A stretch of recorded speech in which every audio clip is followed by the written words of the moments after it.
Good morning and welcome back to F8, Facebook's annual developer conference. Today is the second day of our two-day event, which is the biggest F8 to date. And we are at a spectacular location. We're on the other side of the pier. And yesterday, when we opened up the show and I told you about this location, I wasn't able to show you the Golden Gate Bridge in Alcatraz. So what we decided to do is to make it all the way to the other end of the Herbst Pavilion and actually give you that incredible view. So as you can see, on my left is the Golden Gate Bridge, not a little bit of fog, and on the other side we have Alcatraz. It's nice and quiet here. You can hear the birds in the background. And on the other side of the pavilion, people are actually grabbing a coffee, a pastry, and are getting excited about another great day at F8. But first of all, I want to welcome you as well back. Thank you for tuning in and joining us remotely. At 10 a.m. exactly, the opening keynote will start with our CEO, Shrep. He is going to tell us a little bit more about the work that has been happening with the Connectivity Lab, Facebook's IA research, and also Oculus, and how all of those efforts are going to change the future of communication and technology. At 11:30, we will have Oculus's chief scientist, Michael Abrash, talk a little bit about why virtual reality matters to us and what that really means to developers. But that isn't all. We will continue to stream F8 all day, bringing you content that is exclusively available online from our F8 studio. We have a fireside chat with Facebook's David Marcus. Shrep is going to visit the studio as well for a quick Q&A. And one of the sessions I'm actually most excited about is the FB Start panel that we're hosting at 1:45, where we will be announcing the 5 winners of the FB Start App of the Year Awards. So make sure to tune in on that. In addition, we will continue to stream a couple of sessions from the show floor. And there's one session in particular that everybody here at F8 seems to be very excited about. And that is how to bring modern web technologies to mobile. That session starts at noon, so maybe pencil that in quickly. And finally, Michael and I will continue to report live from the show floor, bringing you everything that is happening here. And one of the areas that we haven't visited yet, but mentioned a couple of times, is the Oculus demo area. So check out the full streaming schedule at f8.facebooklive.com, which is where you can also find all of the talks from yesterday to watch on VOD on your own convenience, and all of today's talks will be added soon afterwards as well. But before we get started, let's talk a little bit more about what happened yesterday. It was one epic day. We announced over 25 products and tools that help developers build better apps and businesses across any platform and any device. We've heard from Oculus, WhatsApp and Instagram about the future of communication and messaging. There was some really sweet swag. We got this incredibly cool little vest, but it's too hot outside now to wear it. And we closed the day with a set from deadmau5. I had to call it an early night because it was a long day, but some people here actually stayed out all the way until the bitter end. But what I thought would be quite fun is to actually talk to one of the 700 volunteers that have spent all day yesterday here at F8, but that will also be spending another day here. And I want to learn a little bit more about how F8 has been for you. So can you tell me, Aaron, meet Aaron, everyone. Can you tell me a little bit more about what you do at Facebook? Sure, I'm on our product marketing team. I'm focused on a lot of our commerce marketing efforts. And how has F8 been for you? It's been incredible. This has been my first F8, and just to see the scale of everything and all the announcements we had yesterday was really exciting. Obviously, all of the Messenger announcements I think are pretty cool. The Oculus demo, a line out the door for that. Hopefully I can sneak away to try that today. And really excited for the Oculus keynote this morning. That'll be great. Yeah, no, same. I think it's been a fantastic F8. And what has been the one thing that the online audience hasn't seen yet, but that you want to point out that is truly worth mentioning? Yeah, I think a lot of the stuff that's more behind the scenes that isn't kind of the big sexy announcements that we made are really exciting for both developers and marketers. A lot of the app insight stuff that we launched yesterday I think will be really useful. The live reel announcements that we announced I think will be really impactful and really helpful. I totally agree. Aaron, thank you for coming out all the way to the other side of the pier and talking with us here to the online audience. Have an amazing second day at F8, and I'm sure we'll run into you later again as well. Also, we have a fantastic production team, and they worked all night to put together a really quick video that really captures everything that happened here at F8 on day one. So why don't we go and have a look at that video now?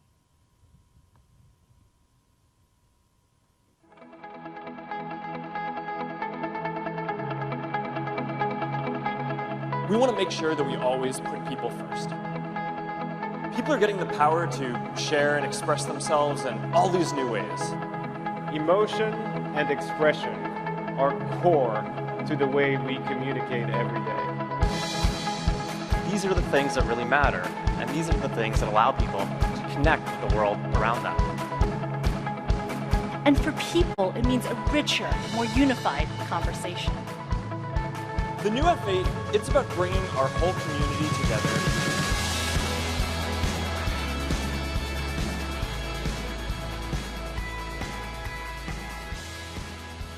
Our goal is to help you build, grow, and monetize your apps across all devices and all platforms. All of you are the ones who are building the services that are unleashing this new wave of expression. We truly feel that together we have a shot at reinventing how eventually a billion people communicate with every day. Today, I'm super excited to launch Messenger Platform. We think that this service has the potential to help people express themselves in new ways, to connect hundreds of millions of new people, and to become a really important communication tool for the world. It's time for us to reinvent how people and businesses communicate. To have businesses be first-class citizens like people. Internet.org is a Facebook-led initiative to connect the 2/3 of the people on the planet that aren't yet connected to the internet. And it is going to be the local developers and the entrepreneurs that are unlocking and building the life-changing and the life-altering experiences that the next few billion people that are coming onto the internet will see in the future. Parse gets us the back end, it gets us the database. We want to be there with you when you start experimenting with this world. We build Parse in deeply to all of our apps, and it gets us there much faster.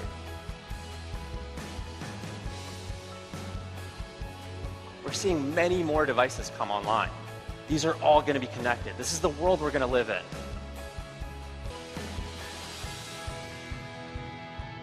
It's critical and important to start with people and building with people first. Do they have the opportunity to share their creativity, their ideas, their passions with the world and improve their lives?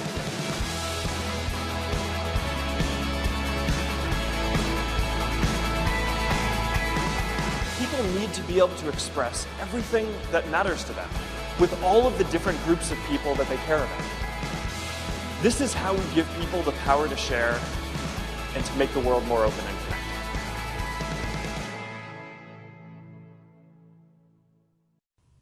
And I am sure that the second day is going to be as incredible as that first day. I can't wait. I actually have to walk back all the way to the other side of the pier in order to get a seat. So I'm going to hand over to my colleague Michael now, who you obviously met yesterday as well, who is already in the festival pavilion and will show you what's happening in the Analec lab. Michael, over to you.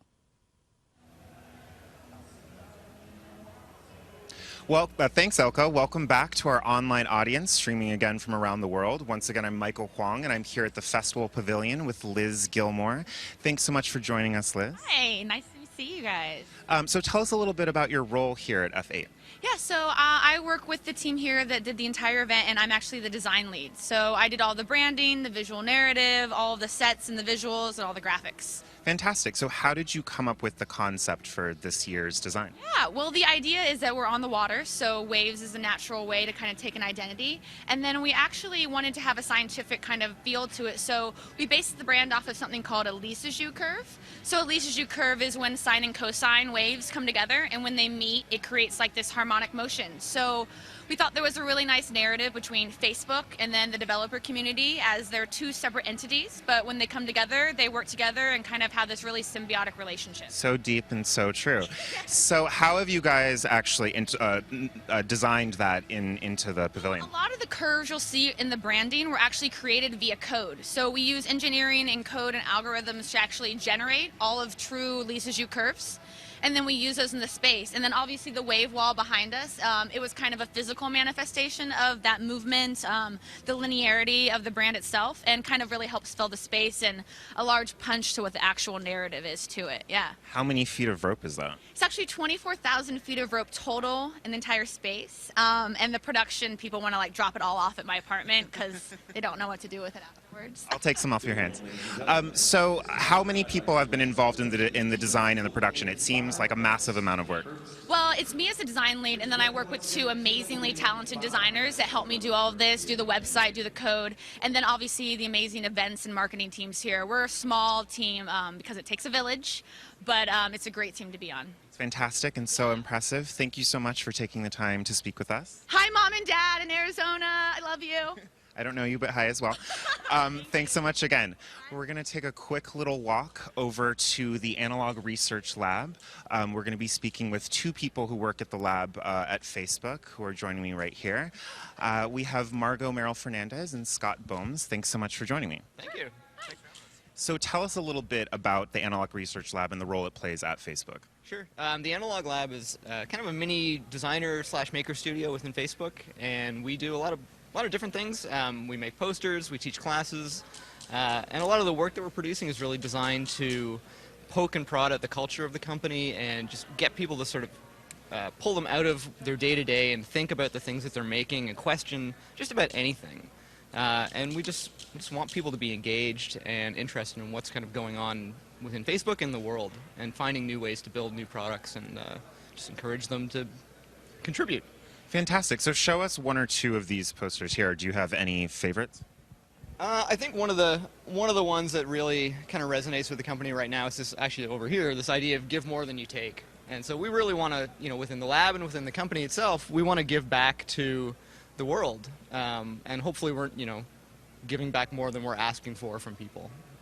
Fantastic. So is there a team of people that make these posters? How many people are involved in this? I mean, there's a core design team within the lab, and then we have a bunch of sort of additional people, such as Margot, who come in and help us and contribute ideas. And I mean, really, the space is for anybody in the company to come in and they can make something, and usually with their hands. Yeah, that's different. I learned to screen print, basically. We have screen printing classes and type lettering classes, and whether you're a designer or an engineer, or I'm a content strategist at Facebook, you get to walk in and make something with your hands and really think about a process that's more creative and outside of the digital world that we do our work in. Yeah, fantastic. I'm going to have to do that when I'm back at campus. I might just steal some of yours instead. That's probably easier. So now we're going to take a little walk over here. This is the booth that the Analog Research Lab has here at the Festival Pavilion. It's called the Museum of Reincarnated Technology. Tell us a little bit about this booth.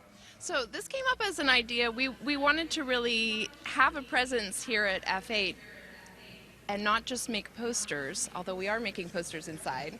So this is a 2-day only kind of like pop-up museum, and the concept of it, if you want to walk around and look in it, is we wanted to bring all of the devices that the men and women before us created and have a moment in time to really look back at the technology that's come before as we're all together here at F8 with the attendees thinking about the future. That's great, and I understand you're actually making some of these posters with some of this older technology on site. Yeah, Scott should tell you about the risograph. It's awesome. Yeah, so one of the machines we brought down here for the museum is this thing called a risograph. It looks like a photocopier, but it's actually more like a digital silkscreen device. You print one color at a time and just layer up your design over multiple passes through the machine. Fantastic. There's some of these posters right here that were created with this risograph. And I understand you also have a letter writing station. Can we take a little bit of a look at that? So these are just two typewriters that we have in the lab. I call these the brother and sister typewriters because this one on the left, the green one,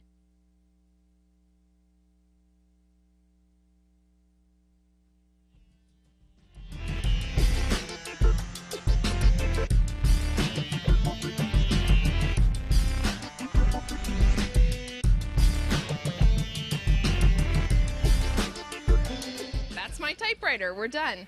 So what's been really surprising here at F8 is how many people want to type letters. We've said anyone will send a letter anywhere in the world. Just type it out, and look what we have. That's fantastic. So many letters. We're going to wrap things up while we show all the letters that are going to be sent around the world. We have two great keynotes coming up next. We have our CTO, Mike Schrepfer, talking about innovation at Facebook, and the chief scientist at Oculus to follow. Catch that in a moment.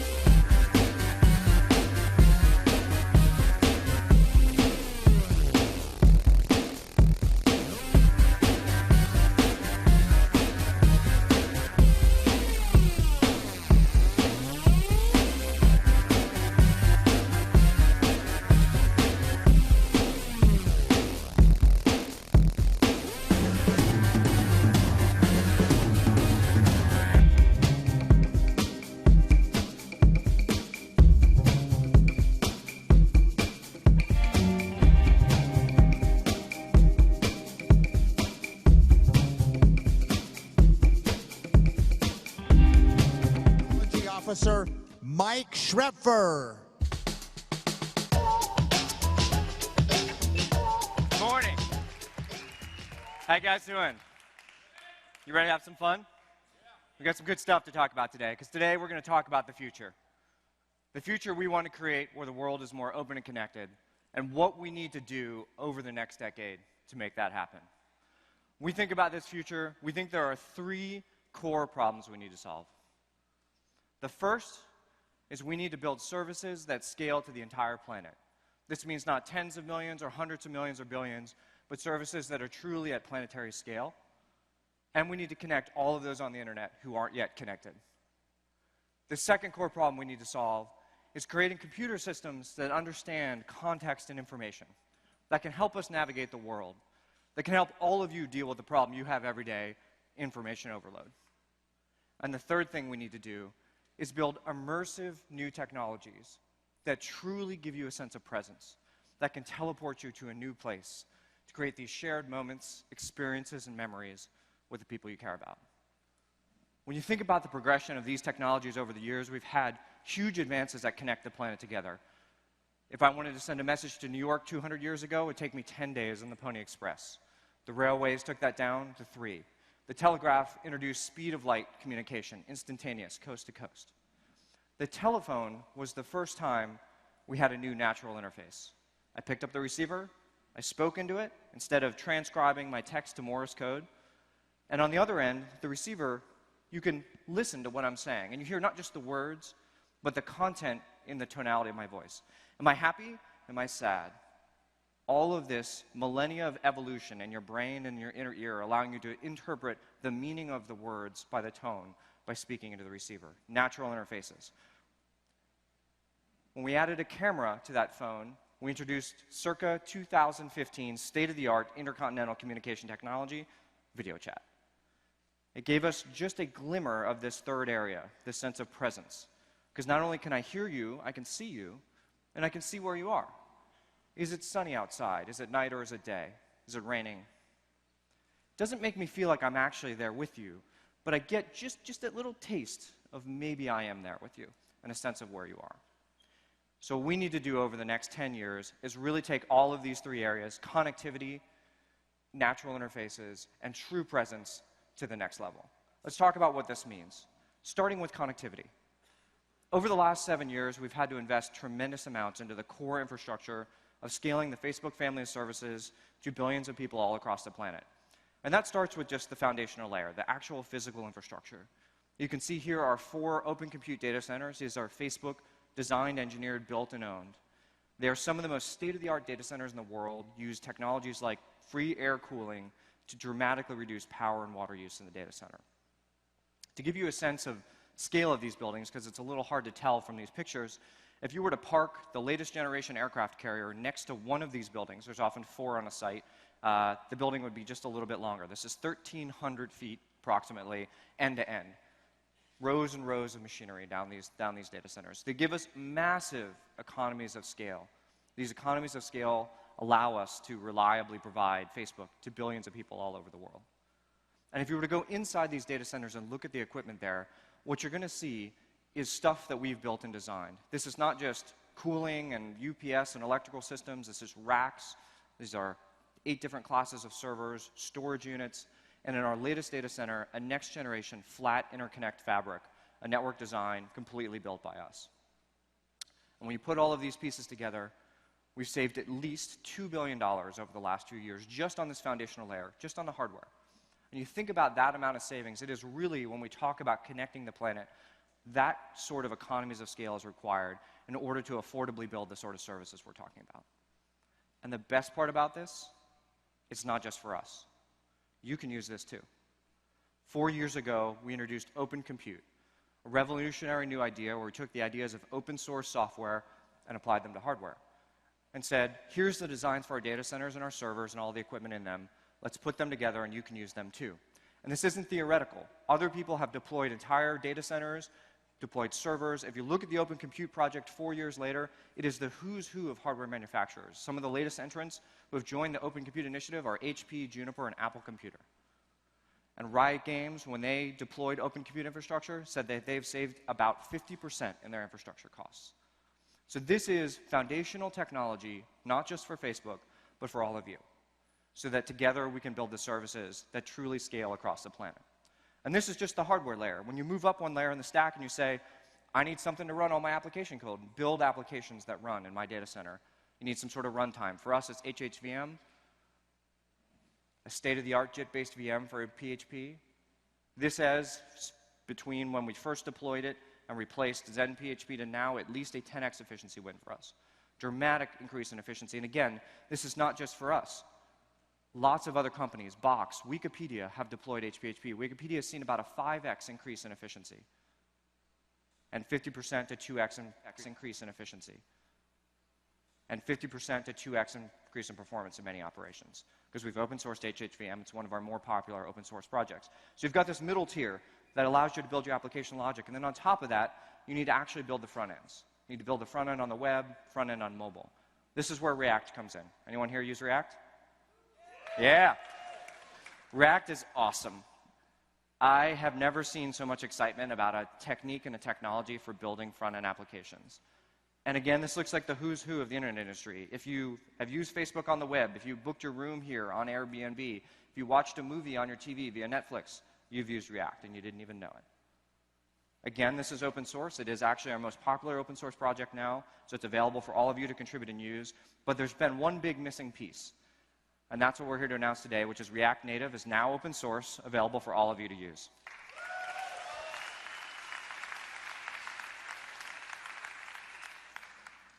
React Native is awesome, and you've already used it if you've used many of Facebook apps, because we built it on iOS to allow us to take these same ideas for building responsive, flexible interfaces that are easy for lots of programmers to build and use it for Facebook.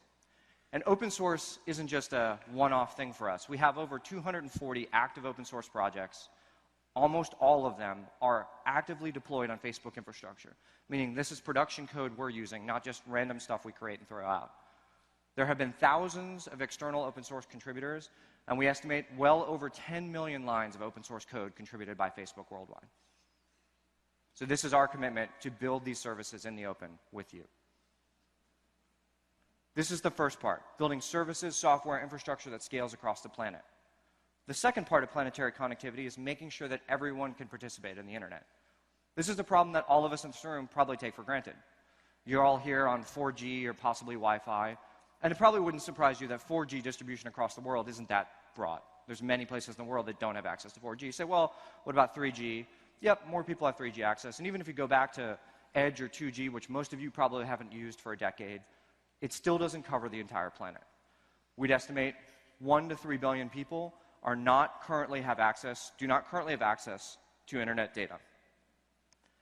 And when you tease apart this problem and try to understand why is it that people can't get internet access, it's actually a basic lesson in economics and geography. In dense urban areas, it is economically feasible to recoup the massive capital investments telcos have to do to provide internet access. You're doing terrestrial infrastructure, where you're literally digging ditches and laying fiber or stringing fiber across poles. They're putting up cell phone towers. You're doing lots of work on the ground to provide this access. And this costs billions of dollars that you need to recoup over a large subscriber base. As you move to more rural areas of the world, you just can't recoup those costs. So what we're doing with Connectivity Labs is investing, as we have in OCP and others, in radical new approaches to this problem. And this basically means going to the sky. You have to have satellites, drones, and other things that don't require the massive investments in terrestrial infrastructure in order to affordably provide internet access for this world. This is a picture of Aquila, our first prototype for our unmanned aerial vehicle. This is a solar-powered drone built by a team who has the record for the longest ever solar-powered drone flight. The idea of this is to loiter across an area at very high altitude, 60 to 90,000 feet in the air, stand on station for months at a time, and beam down backbone internet access.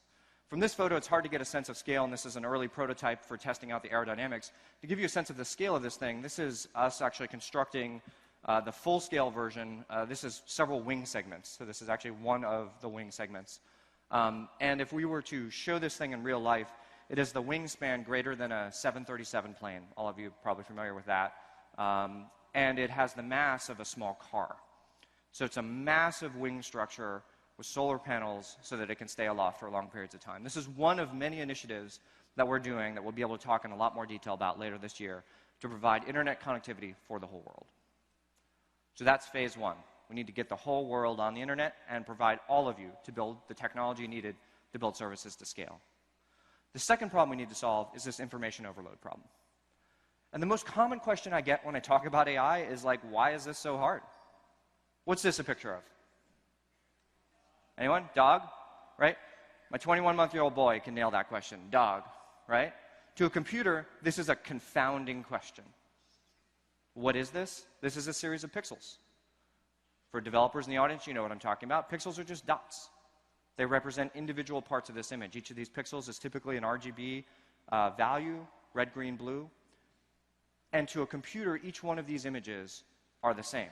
They're just a series of numbers. They can't really tell the difference between a dog or a car or a house or a person. So the real revolution in the last few years of AI and big data is convolutional neural nets, this idea that you can teach computers to understand more hierarchical representations of images. This is one of our convolutional neural nets training on images. And what you can see is a couple different layers of the net where first it figures out that there are edges in the image, that this part of the image, me, is a little different than the background. And then it can figure out that I'm hopefully a person, not an android, a real person. And then that's the background. And you can see it's categorizing fruits, cars, wheels, other parts of the image. So you can start to build up deeper understanding of what's inside the content, not just the actual representation of it. But you can apply this not just to images, but to videos.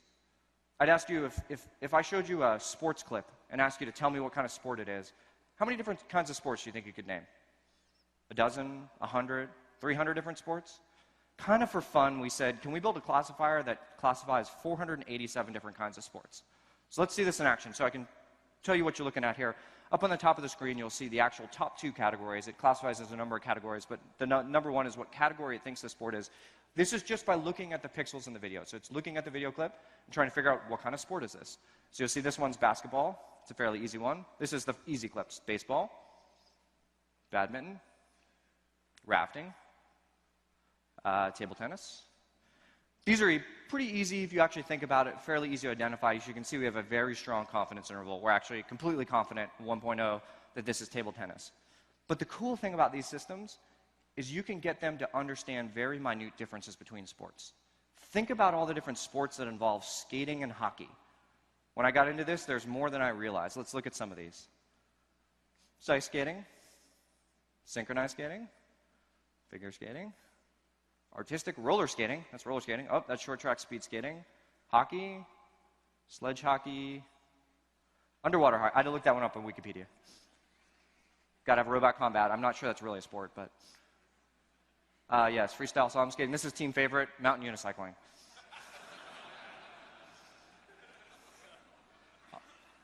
I'll lie if I didn't watch this video a lot of times prepping for this talk. So you can really get these systems to understand deep, minute differences. What's the difference between inline roller skating and hockey and ice skating, between hockey and sledge hockey and underwater hockey, and understand them well. But the real trick we're trying to do if we're trying to understand context, it's not just images or video, but to really understand context and language. And before any of us get too excited about the power of AI and what we can do here, you have to realize how easy it is to trip up even the state-of-the-art systems. Let's try a really simple test. John is in the playground, Bob is in the office, John picked up the football, Bob went to the kitchen. Where's the football? Anyone? It's in the playground. Why is it in the playground? John picked up the football. Where's John? He's in the playground. For all of you, this is like well, this is a dumb question, Trev. This is easy. For a computer, again, even the most state-of-the-art system circa 6 months ago could not reliably answer this class of questions, because it requires stringing together facts it has just learned about the world. Basic convolutional neural nets are like big pattern matchers. You train them on a ton of data, and then once you're done, it's like a little box, and you feed it something, and it tells you what category it is. But when you teach it new things about the world, and you feed it new facts, it doesn't learn. It doesn't have a memory. Let's try another one. John is in the playground. This is even easier. Daniel picks up the milk. Is John in the classroom? No, I just told you he's in the playground, right? Simple question. Again, confounds most traditional AI systems state of the art. So our team took a new approach. They built a new system, and they called it the memory network. They take the power of a convolutional neural net, and they attach onto it a multi-million slot memory system that can learn real-time facts and then answer questions based on them. Let's see this in action. Sorry for the small font, because we're actually capturing, this is Antoine, who just wrote this paper. This is dev server on Friday. We know this is real because he accidentally deleted the training network and had to retrain it. But we're actually doing a screen cap from his from Torch, which is the system we've open sourced to build AI systems, on his dev server on Friday.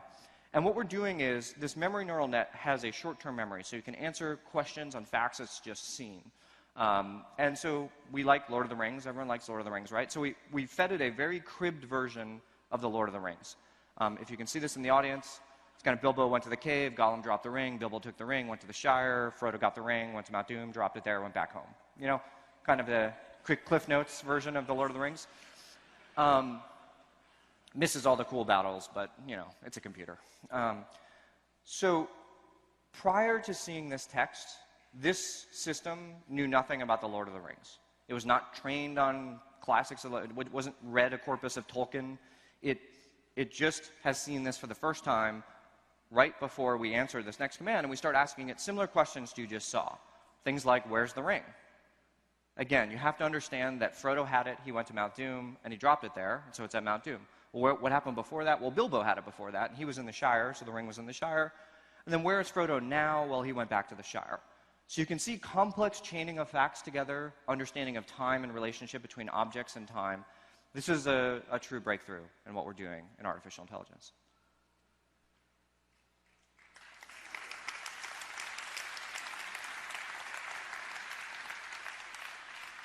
All right, so the next question I get, the first question I always get is like, why is this so hard? Second question I get, I've shown this to a lot of people at work, and they're all like, sweet demo, Shrep.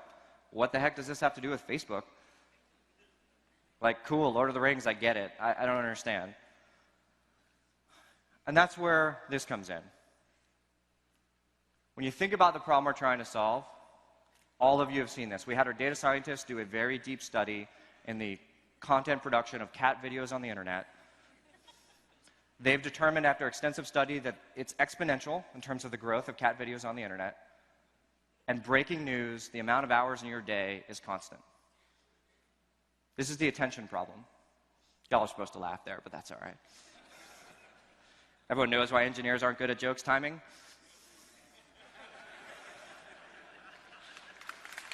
All right. So, in all seriousness, if we achieve our first goal, get everyone on the internet, build services that scale to the entire planet, we create this new problem. So much information, you can't consume the stuff that's important to you. We want you to spend every minute of your day and have control over what you look at and what you see and what you interact with. A great life is where you can spend the time on the things you want and, most importantly, with the people you want. And by building systems that understand the context of the world, understand what it is you want, we can help you there. We can build these systems that make sure all of us spend time on the things we care about. That's the promise of applying AI to something like Facebook. All right. So we've got everyone on the internet. We've got systems that help you navigate what's going on. We're missing one key part, the sense of presence. This is VR. This is Developer Kit 2, the Oculus, current shipping Developer Kit for Oculus. They've sold a few 100,000 of these to developers all over the world. Many of you may have some at home. And similar to AI, the question we asked ourselves when we looked at VR is, well, VR is awesome. I mean, I've always wanted VR, haven't you? But why is it going to work now when it didn't work in the 80s or 90s or 2000s?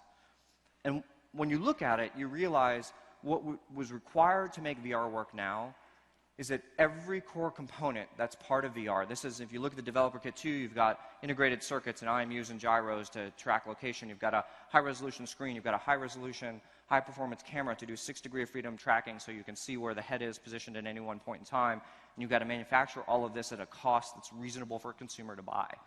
And so each one of these core tracks of technology had to hit a minimum bar of viability so that we could assemble them together and build the entire system that is VR to get to that goal of presence, that sense that you are truly there. This is one of the first VR games, 1980 Battlezone. Did anyone play this? Yeah.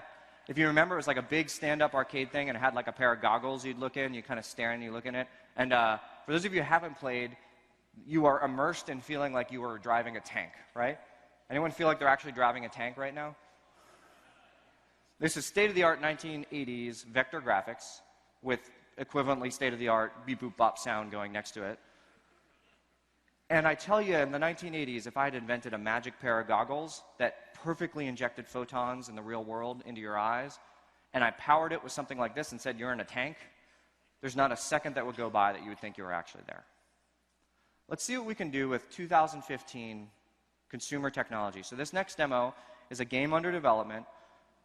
The film here is actually shot in the Oculus. So all of the camera motions you're seeing is actually someone playing this game in real time on a PC with hardware you can buy today, looking around. As they look around in the Oculus, you're seeing the camera move. Let's see what this looks like. Welcome, pilot. Begin systems check. Navigation systems online. Rockets online. Engines online. Magnetic catapult initialized. Hold on tight, we're ready to deploy. Launching in 3, 2, 1.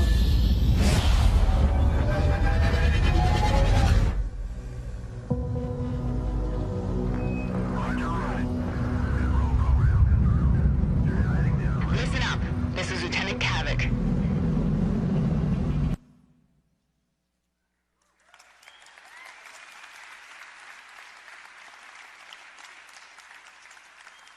Anyone else get out of their seat when you got out of that catapult at the end? I swear, I've watched this video a lot too. This is amazing. You're going to be able to do this year in VR. This is going to be incredible.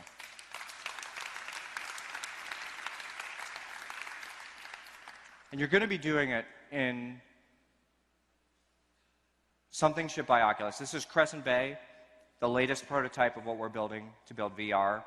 We've shown this here. Hopefully many of you have gotten a chance to see it in the Oculus booth in the building next door. If you haven't seen it here, you might have seen it at Game Developer Conference or CES.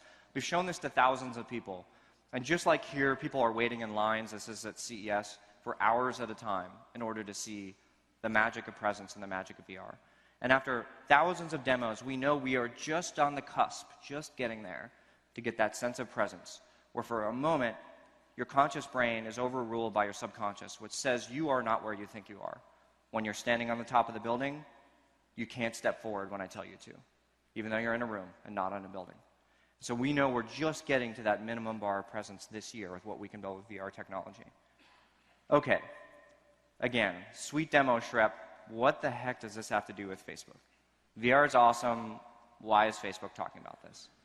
That's the very next question I always get whenever we're talking about this. And I'd ask you this. So by show of hands, how many in the audience, when you go out to the movies, do you usually go by yourself? Not very many, right? A few. Yeah. Yeah. Look, we're nerds. It's okay. This is a safe place. Why the heck do we go to a closed room where I can't interact with someone next to me, sit there for 2 hours and stare at a screen? Why do we do that with someone else? Why don't we go alone? Because we're creating a moment, an experience, a shared memory. On the way to the theater, can't wait to see the last installment of The Lord of the Rings. On the way home, can you believe that fight scene at the end? It is a moment in time where you and your friends or loved ones are together in a space, and you had that experience. Those moments where we're bringing people together is what we are trying to do at Facebook. It's the core of our mission. You've all experienced this in a very small way on your birthday on Facebook. I had a birthday recently, and I had this moment where people from all over my life, from school to work to family, celebrated my birthday with me. And I got a surprise when I came to work. Mark made me blow out one candle for every year I was old, which gets harder every year. Let's see what this looks like.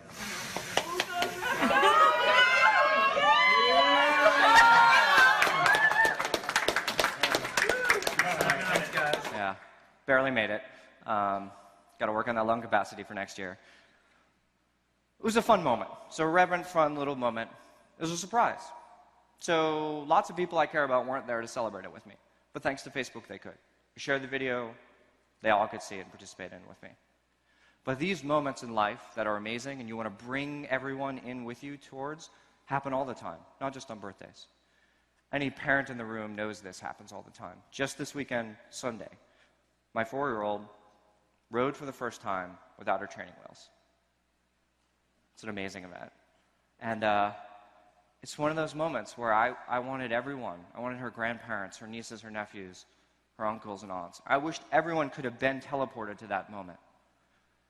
And so the real power of marrying this technology that gives you this sense of presence and being in a time and place with someone, and the most powerful, most used social connection platform in the world, Facebook, together, is our ability to bring everyone into these moments at one point in time and to have this true sense like you were there. That's our hope with what we can do with VR. So that's our goal over the next 10 years. We're going to connect the world. We're going to build systems that help you manage all of that information and connectivity. And we're going to build technology that fundamentally brings people together. I think it's going to be fun. I'm pretty excited about the next 10 years. It's going to be crazy, fun. And I'm very, very happy to have all of you along with us. As we have in all of these technologies, we're going to be working with all of you to bring this future about that betters all of us. With that, it is my great honor and pleasure to introduce Michael Abrash, Chief Scientist, Oculus.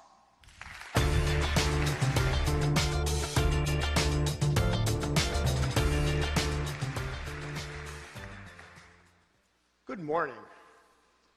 I have to tell you that for me, being here is one of the most astonishing events in a life that's had more than its share of them. Even 3 years ago, the idea that in 2015, I'd be giving a keynote on virtual reality to tens of thousands of people at F8 wouldn't just have been science fiction, it would have been pure fantasy. VR had been dead and buried for more than a decade and seemed no closer to broad success in 2012 than it had 25 years earlier. And yet, amazingly, here we are. Recently, I took some time to think about how I'd come to this remarkable point, and I realized the thread ran a long way back. The roots clearly lay in a lifetime of reading science fiction, which showed me the path to thinking about VR as not only possible, but as something that I personally could help to make happen. In particular, Neil Stephenson's Snow Crash helped me see that virtual worlds were possible way back in 1994, and more recently, Ernest Cline's Ready Player One painted a compelling picture of what VR could be with some breakthroughs and a lot of hard work. What I also realized, though, was that while science fiction novels gave me the conceptual framework for thinking about VR, it was The Matrix that made me believe in it.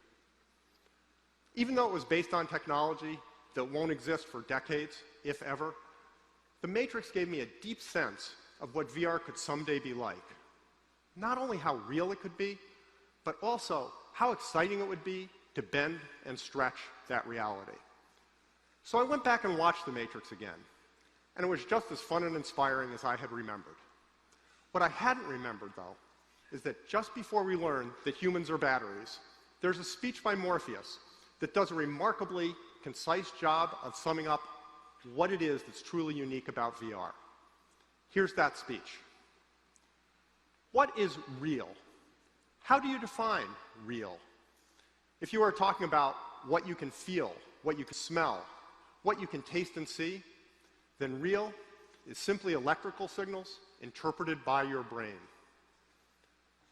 That's really all you need to know to understand why VR is not just cool, but world-changing, and why you are going to care a lot about VR sooner or later.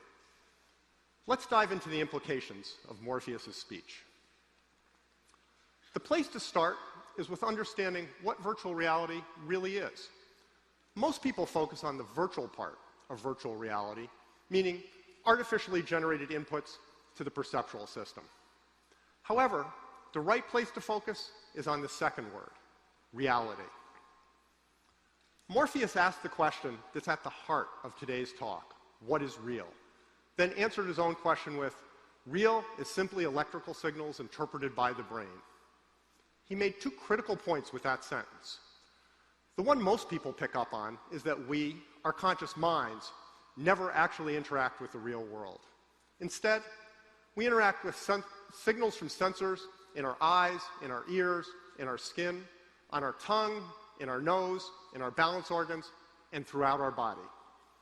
We only know what those sensors detect, interpret, and signal to the brain. And that's actually a very small subset of the real world. Consider vision. We can't see infrared or ultraviolet. We only have 3 color sensors. We only see about a 2-degree circle in high resolution. We have a blind spot in each eye. We can only see a fraction of the full 360 degrees around us in every direction at one time. We have no blue photoreceptors in the center of our vision, and a large blind spot straight ahead at night.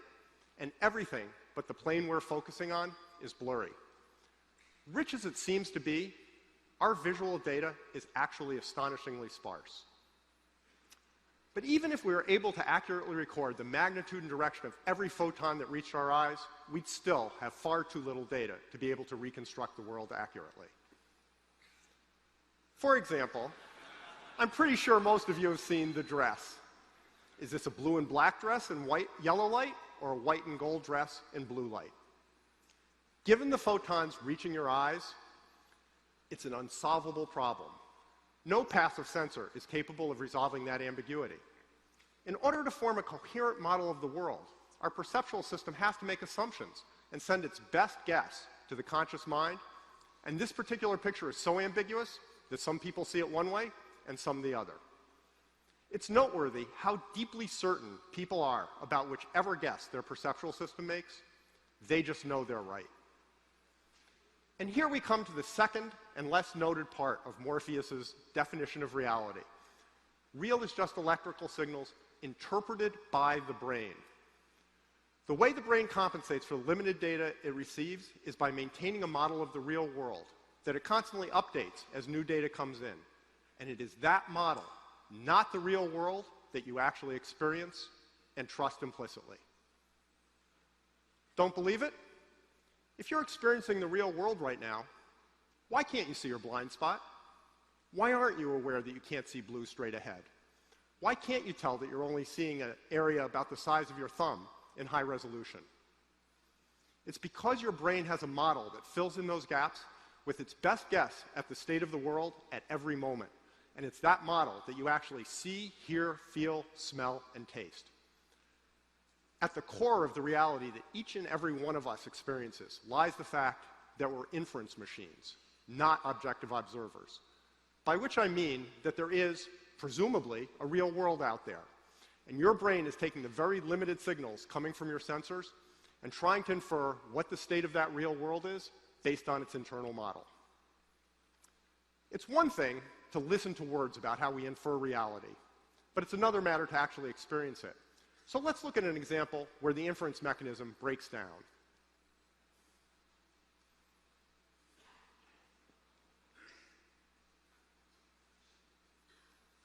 Something is not right here. But what? I'll explain this later, but the key point is that what you see in this video is ambiguous with multiple valid solutions, and your perceptual system has chosen the wrong solution based on a set of assumptions that's almost always correct. The same process happens every waking second of your life.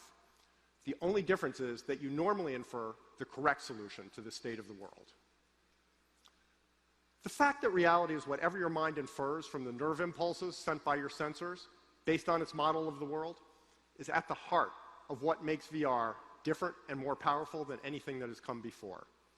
It's so important that I'm going to spend a few minutes giving you a deeper sense of how ambiguous the world really is as observed through our various sensors, and the extent to which reality is constructed by our minds rather than recorded by our senses. Where better to start than by choosing between a red pill and a blue pill? Unlike Morpheus, I'm not offering you a choice today. No matter which color you pick, we're all headed down the rabbit hole together. So pick a pill and keep your eyes on it. Got it? Let's mask off everything else. Interesting. You were pretty sure that out there in the real world, one pill was red and one was blue. But they're exactly the same shade of gray. The colors you saw were entirely constructed by your perceptual system, and existed nowhere else.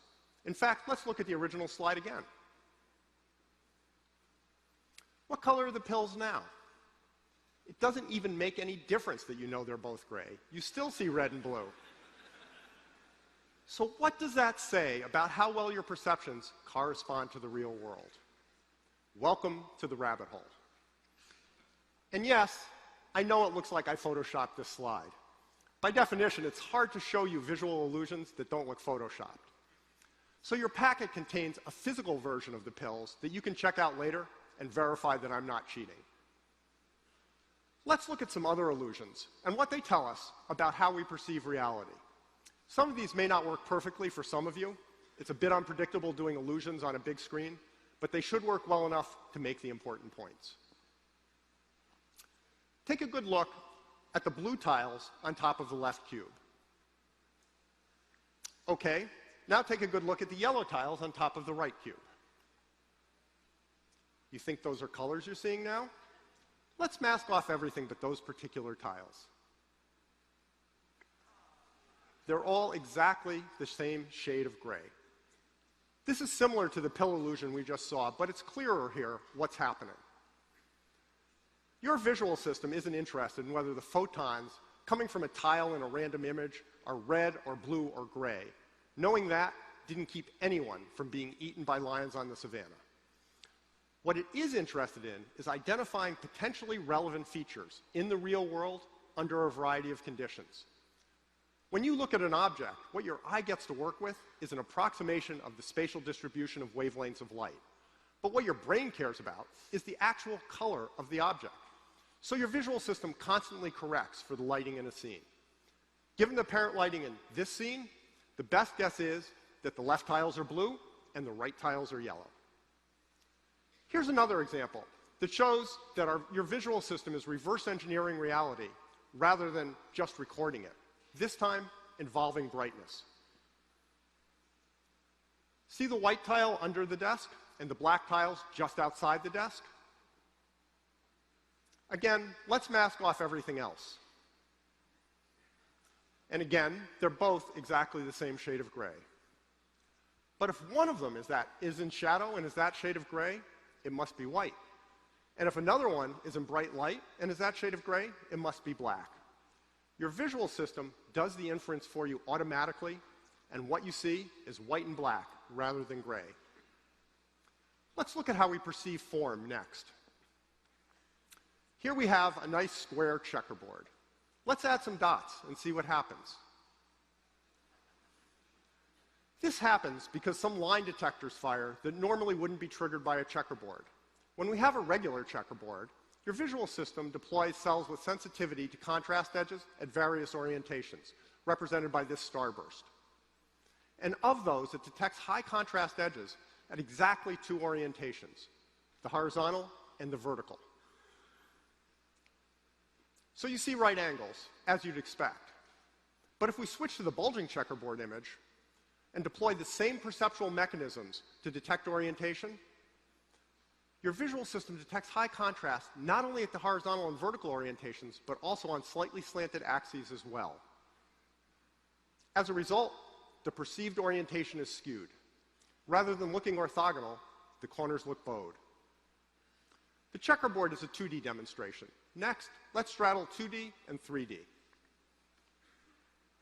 Take a moment and figure out which of the two tabletops in blue is wider as measured in 2D and which is longer, assuming you rotated them to line up. Ready?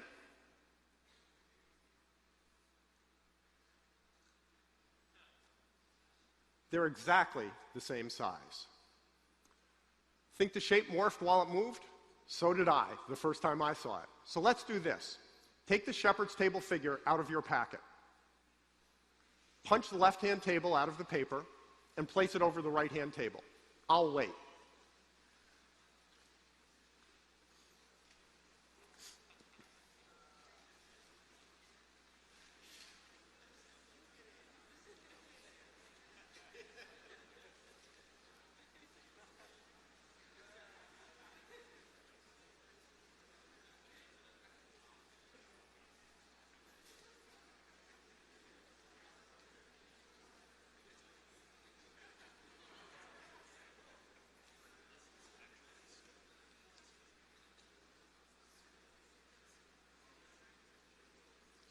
If you haven't gotten there yet, you can always do this later. Trust me, they are indeed the same size.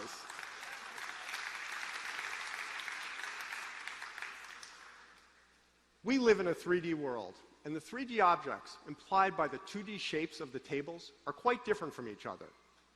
Your brain does this calculation automatically for you, making the assumption that you're looking at a 3D world. That's wrong in the specific case of trying to compare 2D table sizes here, but in general, it allows us to function in a 3D world, which is, after all, where we happen to live. Of course, the world isn't static, so perceiving motion is critical. And while you might think motion is surely simply observation of the world, something is either moving or not moving, right? It is, in fact, where the underlying inferential nature of reality really shows through. Fixate on the yellow dot and observe which way the black and white dots are rotating around it. Next, look at the blue dot, and while continuing to look at the blue dot, see out of the corner of your eye which way the black and white dots are going around the yellow dot now. Move your eyes back and forth, and you'll see the rotational directions change, even though they're not actually changing.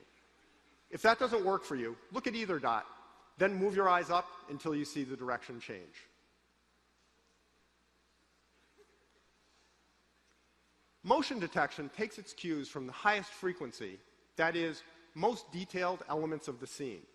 And when the dots are focused near the fovea, the high-resolution part of your retina, the sharp circular edges are the highest frequency components, so the movement of the dots drives motion detection.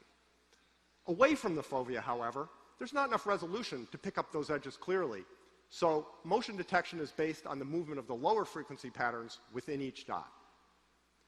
Here we can clearly see the interaction of the particular design of your visual sensors with your motion detection mechanisms. Most of the time, the two work harmoniously together, but this example shows that that relationship only holds under certain conditions. The next example is an even more striking illustration of this. Here's a video of a carnival ride. Now, take the dark film out of your packet.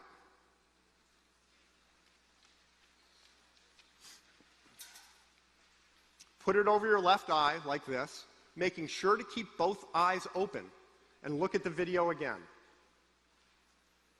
Pay particular attention to the chairs, especially as they pass in front of the carousel. Remember, hold the film in front of your left eye and keep both eyes open. The chair should pop out toward you like watching a 3D movie.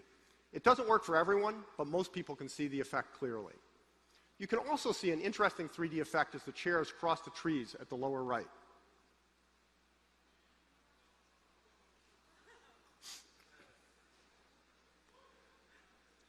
The reason for this 3D effect is a fascinating glimpse into our perceptual machinery. The less light the retina is receiving, the slower the eye is to send a signal to the brain. As a result of the dark filter, your left eye is signaling the brain later than your right eye. That means the signal from frame N of the video reaches the visual cortex from the right eye earlier than frame N from the left eye. Since your depth perception depends on the relative positions of objects between the two eyes, this delay of the left eye's signal means objects moving right to left appear to be nearer and vice versa. Since the nearer objects in this scene are in fact moving right to left and the farther objects left to right, they pop out as 3D, a phenomenon known as the Pulfrich effect. Now let's go back to the first illusion we saw, the Ames window. Of course, the straw isn't really going through the window. What's happening here is that you're making a very reasonable assumption about the world that happens to be wrong.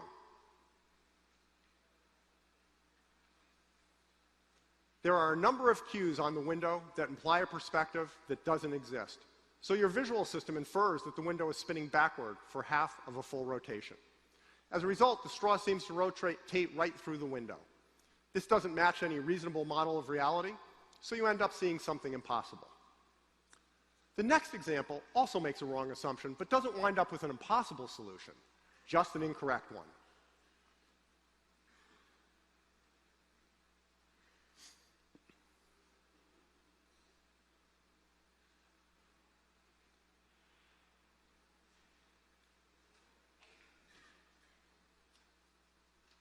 Okay, that's just weird. Here's what's actually happening. Real objects, especially faces, tend to be convex. So your visual system assumes convexity in the absence of cues to the contrary. The only way to make that assumption work in this case is for the head to be moving in very odd ways, so that's exactly what you see. As the oracle might say, here's what's really going to bake your noodle later on. Now that you know what's happening, try to see the dragon as it really is.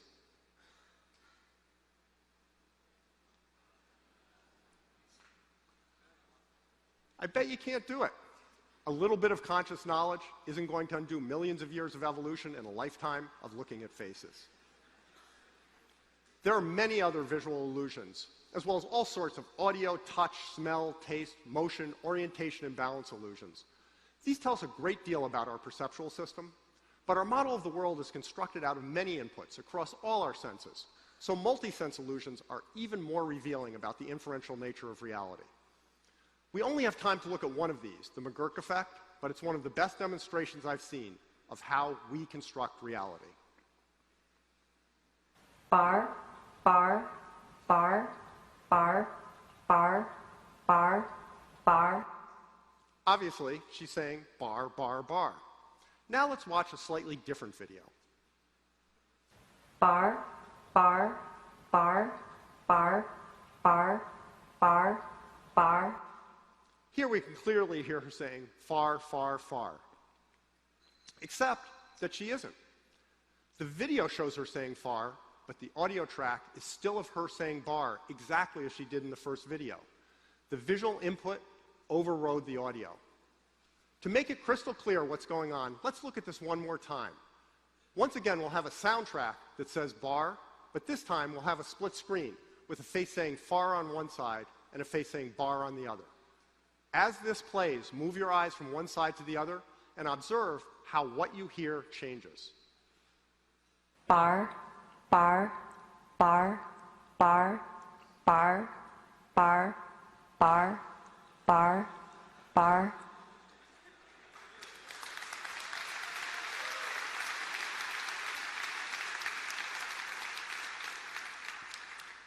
The McGurk effect is an emphatic answer to the question, what is real? What you hear depends on what you're looking at, not just at the sounds hitting your eardrums. You aren't a microphone, you're an inference machine that integrates all available evidence to construct the most likely model of the world. In short, reality is what our brain reconstructs it to be, based on our model of the world and the sparse data coming in from our senses. I think it's fair to say that our experience of the world is an illusion, one that evolution has honed to be highly functional in terms of survival and reproduction.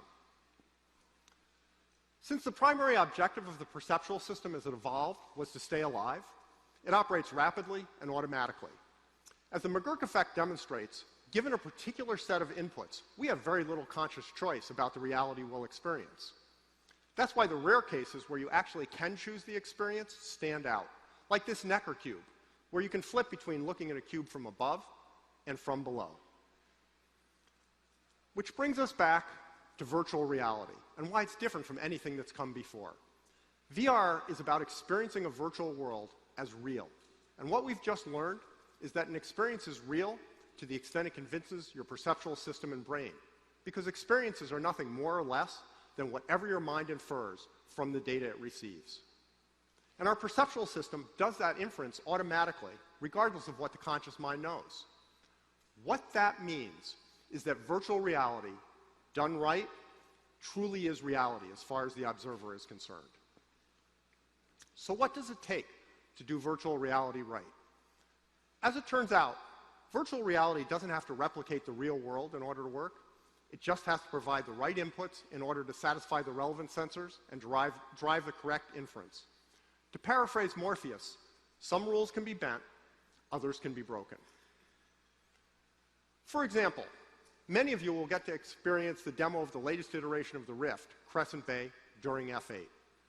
When you do, I'm confident that most of you will feel like you've been teleported into a virtual world, like you're literally there. And yet, when you're using Crescent Bay, you're looking at photons coming from pixels strobed at 90 hertz, rather than photons continuously arriving from real-world surfaces and lights. That works because the period during which the receptive fields on the retina accumulate photons is about 20 milliseconds.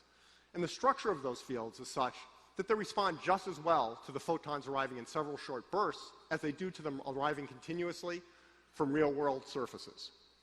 Drop the frame rate to 60 hertz, however, and those same receptive fields will start to detect flicker.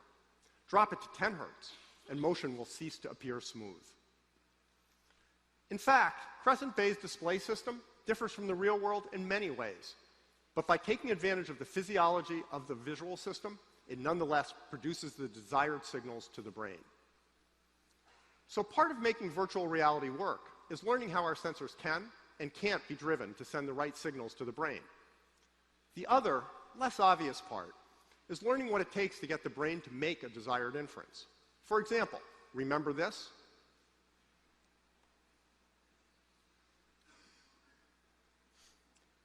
We were able to get the brain to infer a face shape and the corresponding head movement by leveraging the convexity assumption. The same sort of thing is required in a general sense in order for VR to work. And the key to that is agreement between multiple senses and our internal model of reality, especially when it involves feedback loops. For example, without revealing too much for those of you who haven't experienced it yet, for many people, the defining moment in the Crescent Bay demo is finding themselves on the edge of a long drop. The response is often to grab a nearby virtual pipe, which shows that enough unconscious inference is kicked in to trigger the automatic responses that means the brain believes it's someplace real. Why does that happen?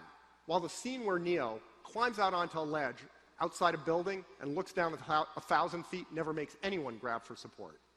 The difference is that when you move your head in Crescent Bay, both the motion your vestibular organs report and the parallax your visual system report match the motor signals you sent your neck muscles and your sense of proprioception. That is, your model of the position of your body. And they do so with low enough latency so that your brain can fuse all those data points into a coherent model of the world. At the core of this is a feedback loop. You move your head, and what you see changes correctly and with an almost imperceptible delay, allowing your brain to maintain the same kind of model of the virtual world as it does for the real world, which then leads smoothly to further motion. That's the fundamental difference between movies and VR. Movies provide similar images, but with no feedback loop for head motion. As a result, we perceive movies as moving pictures on a flat surface, still firmly embedded in the real world. Good VR, in contrast, isn't perceived as pictures at all. It replaces rather than augments the real world. VR is about driving our perceptions the way they're built to be driven. If we can do that, it should be completely unsurprising that it enables us to create new realities. If the technology becomes good enough, VR should theoretically be able, in the limit, to create not only any experience that's possible in the real world, but any experience that we're capable of having. That's most certainly not the case today, as is obvious as soon as you reach out for that pipe and it's not really there. VR today is good enough to create experiences, but just barely. In fact, one reason the future of VR is so bright is that there are so many ways it can get much, much better. Let's take a quick look at some of the most important areas for improvement. Since we were talking about the pipe, let's start with haptics. The feedback loop I described earlier was about perceiving the world. The second key feedback loop is the one that allows the use of the hands as dexterous manipulators, as sensors and manipulators. Right now, virtual interaction is limited to gamepads and wands, which are nothing like the way we interact with the real world. It's going to take time and some breakthroughs, but I expect hands to eventually be as capable in VR as they are in the real world. Visuals will get much, much better in terms of pixel density, field of view, dynamic range, image quality, and variable focus. And while all that is improving, form factor and ergonomics will get a lot better too. To give you just one example of how much better visuals can get, in order for Crescent Bay to deliver the same pixel density as a monitor at a normal viewing distance, it would have to have a resolution of about 5K by 5K per eye, something like 20 times as many pixels as it currently has. In order for it to have retinal resolution across a field of view of 180 degrees, it would have to have something on the order of 16K by 16K resolution, roughly 200 times as many pixels.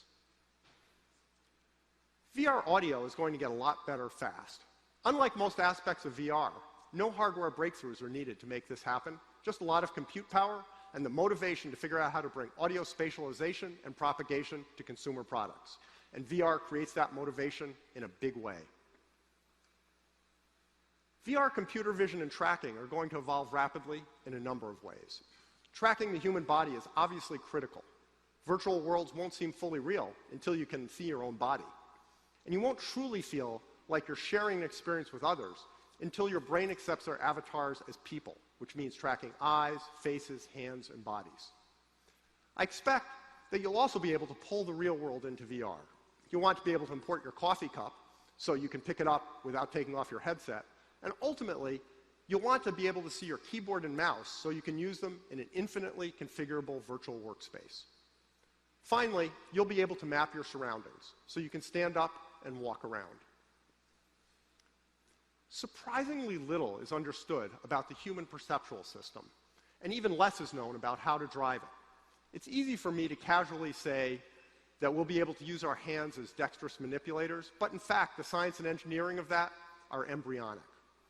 Almost all of the advances I've described require much deeper understanding than currently exists, followed by radically new technology. So why am I so convinced that VR is going to succeed this time around? The first reason is that VR is already far enough along to enable compelling experiences on consumer hardware, as Crescent Bay makes clear, and will be shipping in quantity before long. The second reason is that there are at least 4 major efforts to ship good consumer VR within a year or two. When Oculus, Samsung, Sony, and Valve/HTC are all jumping into a market, it's a pretty good bet that there's something important going on.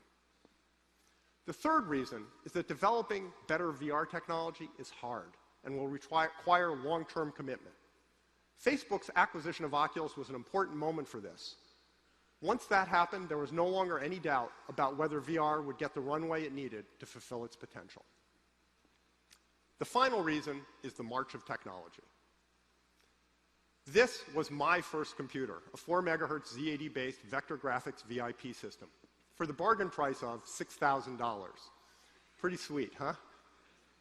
It didn't have a floating point unit, so let's generously estimate it at 7 kiloflops.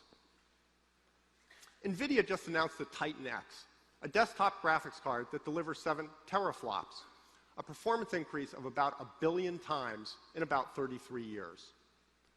That's how technology marches forward when there's competition and a compelling reason, and that's what's going to happen with VR. In short, a lot of powerful forces are coming together right now to make VR happen. And with that, we've come to the end of our lightning tour of why VR has the potential to be a unique, transformational technology and why I think it's going to take off over the next few years. So what does it all mean? Cypher summed it up nicely. It means buckle your seatbelt, Dorothy, because Kansas is going bye-bye. Every decade or so, Kansas goes bye-bye in the digital world, and everything changes. Over the past 50 years, that progression has taken us from mini computers to personal computers to GUIs to the web to mobile. So what's next? It probably won't surprise you that I think VR is the leading candidate to be the next entry in that table, and maybe even more than that. VR is more than just another platform.